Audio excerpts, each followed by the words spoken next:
naşı gurrun murqulaq assın, belkim tamam en ataları eşkilsin naşı gurrun.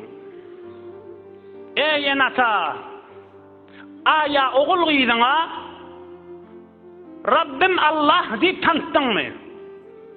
Aya oğul gıydına ayttın mı?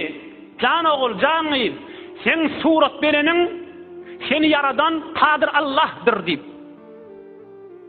Yer göğünü yaradan, taşerik çıkyan giycede yıldızları görüyen, can oğul, can gıyyd görüyen mi yıldızlar? Kadir Allah'ın kudreti da aşalı deyip ayttın mı?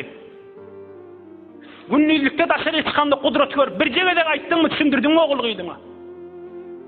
Bizim melikimiz, razıkımız, halıkımız, musavvirimiz ve üürlük darmamız Beyik Subhane Kuddus olun Allah'ı Celal'dır deyip ayttın mı? İnni şun beraberine özün bilmeli. Yok şuna işsamda zede olur diyecek bolsak onun karşıda iman yok olmalı oluyor. Onu bir enasa elbette kafir olmalı. Huday saklasın ondan. Yani Hudaya aytmalı oğluydun yanına Rabbim Allah deyip tanıtmalı. Tanıtmalıdır.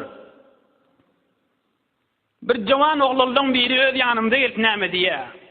Ey en atala. Ey en atala. Dostlumun birine ayttım diye dədesi merhum olupdu. Haysi dәdelerden oğul gıydını dini öğretmeliler dәdelerden.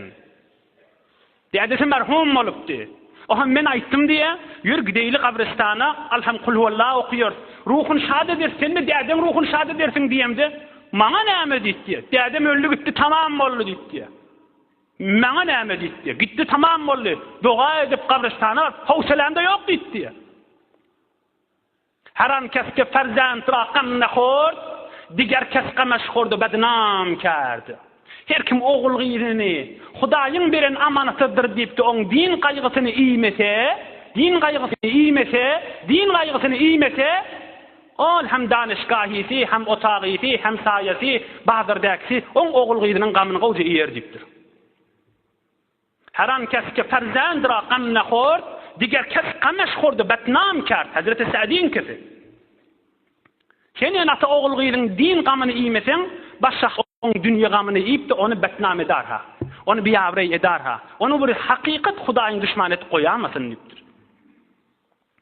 Ne kadar oğul gıyla var, en atamın yakasını tutsak men ahun kıyametde dik geliyedi.